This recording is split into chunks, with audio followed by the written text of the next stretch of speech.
Halo semuanya, ini aku dapat formulir dari muridku ya. Dia tanya, Lause, apakah formulir ini bisa dipakai untuk pendaftaran PTM?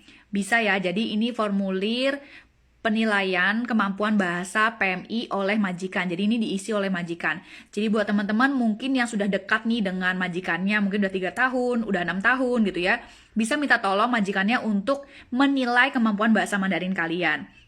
Nah, jadi nanti majikan itu juga akan mengisi nama PMI-nya siapa, nama majikannya siapa, terus kemudian ini nomor ERC majikan dan nomor nomor ERC-nya majikan dan juga nomor ERC-nya PMI-nya gitu ya. Nah, kemudian nanti majikan itu akan menjawab 6 pertanyaan ini ya. Kalau misalnya kemampuan bahasa Mandarin kalian itu oke, dia pilih yang shi ya. Yang shi ini ya, dia pilih yang oke gitu ya. Nah, minimal 5 dari 6 ini oke, kalian dinyatakan bahasa Mandarin kalian itu bagus.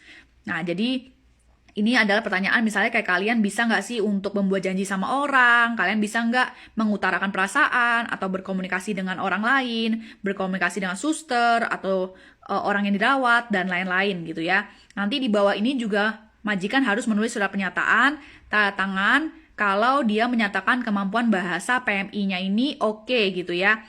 Nah, setelah itu ini boleh jadi salah satu persyaratan kemampuan bahasa kalian. Jadi kalian cukup bawa formulir ini sama pelatihan 20 jam gitu ya.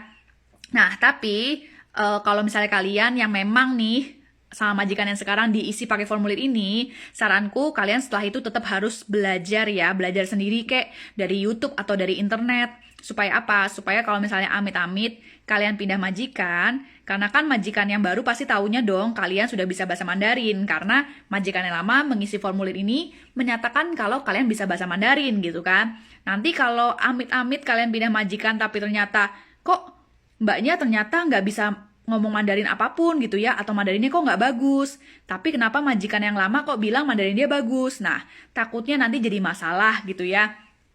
Ini sih cuman menurut aku aja ya, karena kan di Taiwan itu setiap mereka yang bikin surat pernyataan itu bener-bener nggak bisa main-main gitu ya, nggak cuma sekedar tulis-tulis aja gitu. Pasti dia harus bertanggung jawab. Nah, jadi biar nanti nggak ada masalah juga ke majikan yang lama, kalau misalnya kalian pindah majikan, saranku kalian kalaupun sudah pakai jalur ini ya dan sudah berhasil PTM, sambil pelan-pelan belajar bahasa Mandarin gitu. Ya, ini sih cara tercepatnya. Jadi kalau kalian yang mau PTM, lebih cepat kalau nggak mau belajar, nggak mau ujian TOCFL, minta majikan yang kasih penilaian tentang kemampuan bahasa kalian.